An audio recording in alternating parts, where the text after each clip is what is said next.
Hello guys and welcome to the world of WWE. Today is a good time doing my review for WWE Super Showdown. First of all, I want to apologize for not doing a predictions video. To be honest, I forgot, so I apologize for that. But without further ado, let's go on to the Reveiw. So on the kickoff show, we had the Usos defeating the Revival in 7 minutes and 15 seconds. The match was fine. It was just fine.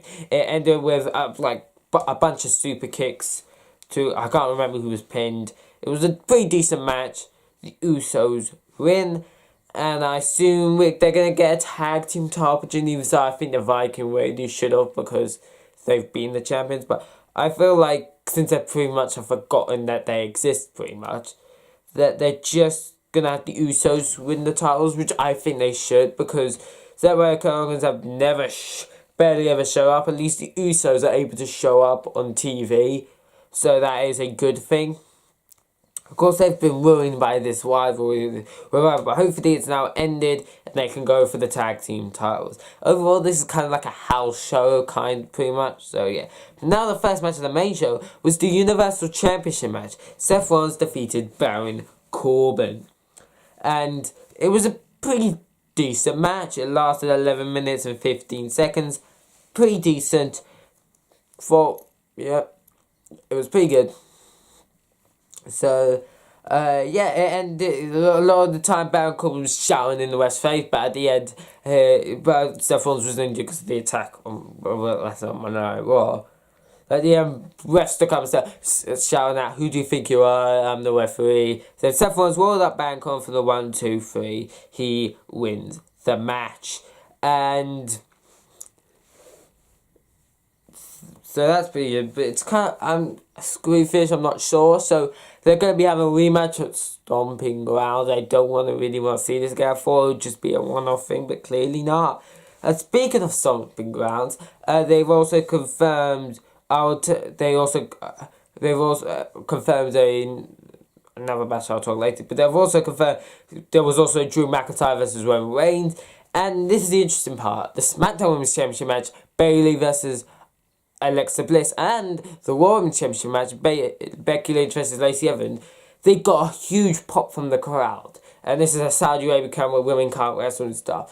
So that, I feel like it's a good sign that the people would love to see these women wrestle at the events, which is always like a great sign. Because if the people want it, I'm not saying it's necessarily going to happen, but it's a great step in the right direction in my opinion.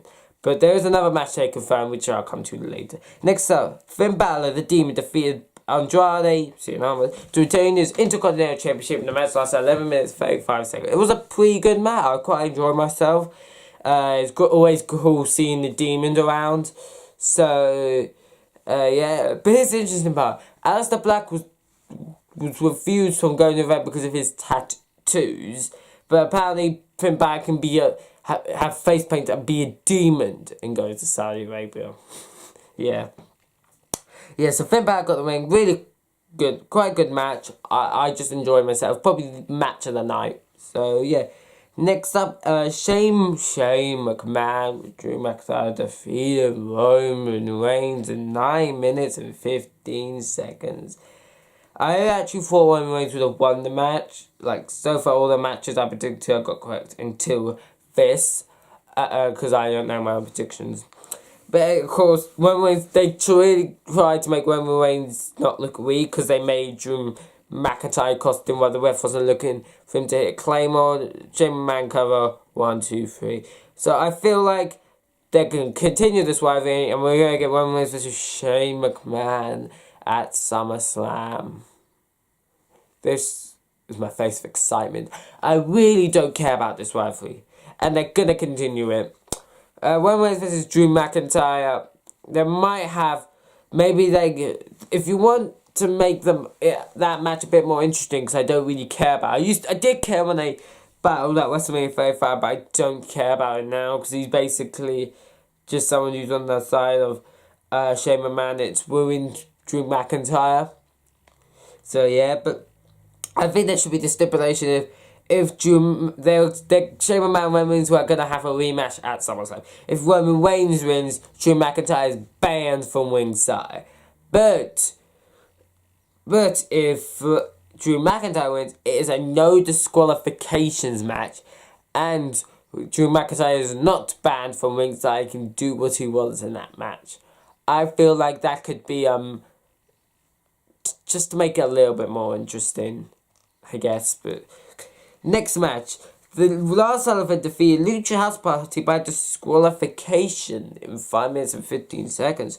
It was a bit weird because the good guys kind of act heelish, which I found very bit confusing. But at least Lars Sullivan could look strong. I've kind of don't really care about him. He was interesting in NXT, but they ruined him already. So yeah, but the match lasted 5 minutes, 15 seconds. Don't really have anything to say about that. Randy Orton defeated Triple H in 25 minutes and 45 seconds. Yeah, the longest match of the night. I feel like it was a pretty decent match. It had really good spots. The match could have done with being short, but I just thought that was pretty good because when it was so slow and stuff, when they hit their big moves, it was like, oh, yeah. So, and of course, it took 2 RKOs to be in, because if he's going to lose clean, he's not going to do it with 1 RKO. Triple H did a pedigree Randy Orton and stuff. But I'm happy that Randy Orton won, because it kind of got a bit of revenge from when they betrayed him. It kind of just felt like he is above Triple H. He's no longer determining the reason why he's successful as he is now from Triple H and stuff. So I really like that. So it was a pretty good match. I was like, okay, it's pretty good. But I felt like it was way too long though, personally. Next up, Braun Strowman defeated Bobby Lashley in 8 minutes and 20 seconds. I didn't really care about this match. Nothing really, good happened in the match. Nothing that I cared. There was nothing in the match that I really cared about. So, yeah, that's all I really have to say. There wasn't anything in the match that I really cared about. But Braun Strowman won. Okay, WWE's just ruined Braun Strowman. I don't care about him anymore. There needs to be a miracle for people to care about him, because they should have really gave him the Universal title at Crown Jewel and have him lose at WrestleMania 35 to Seth Rollins, because there comes a time when this Monster Among Men gimmick is getting really old. It only lasts well for a certain amount of time, and they should go full-fledged. They should really commit to once he's at that spot of being over with the fans when people like him. But it's not. It's just the same old from him. Kind of think you should use a character change. But yeah, Braun Strowman won. Meh.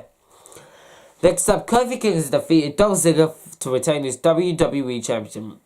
The match lasted 10 minutes and 15 seconds. And it was a pretty good match. I enjoyed it. The thing that I will say about it is that it's another time where the good guy did something heelish, when he basically, Xavier Woods kicked Dolph Ziggler, because earlier the night Dolph Ziggler super kicked him. So Xavier Woods kicked him on the ref, wasn't looking, trouble in paradise, but Kofi Kingston 1, 2, 3 retains the title. Then as Kofi celebrated, Dolph Ziggler goes backstage, challenges them for a rematch at Stomping Grounds, where Xavier Woods is banned from ringside. So then that match is official. So we're also going to that's the other match. Kofi Kingston defending the WWE Championship against Dolph Ziggler. Just going to be another time where Kofi retains. I don't know when he's going to lose. I have a feeling maybe SummerSlam, because that isn't the last pay-per-view before SummerSlam. We also have Extreme Rules, and that would be interesting. Next up, Mansoor won the 51 man battle royal. They said 50 man, and it's actually 51. Liars. Yeah, so, but in all seriousness though,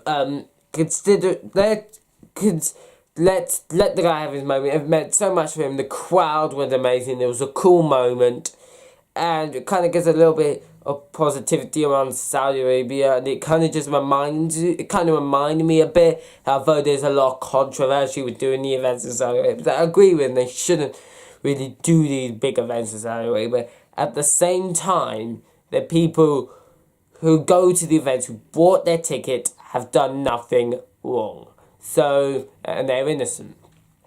So it's great that those people got their moment when Mansoor, somebody like them, won the Battle Royal. I kind of knew him probably was going to win the Battle Royal when I saw him in the Battle Royal. So it was a good moment. I quite enjoyed it. So yeah. Next up, the main event. The Undertaker defeats Goldberg in 9 minutes and 35 seconds. Here's the thing, right? They really stretched this out for one. Goldberg's entrance, I think, was like 10 minutes. So was The Undertaker's. And the first half of the actual match was pretty good. If they just had that half and then Undertaker won, then fine. But the rest of the match was just terrible. It was just so many botches and stuff. And I don't think Goldberg should wrestle again. Because I get it. I have a feeling there was an injury in this match. Because, or maybe, I think it has something to do with Goldberg bleeding. Because he basically couldn't do anything. He kept sleeping, he kept hitting the jackhammer. He couldn't get, he couldn't get him in the tombstone. They were both exhausted.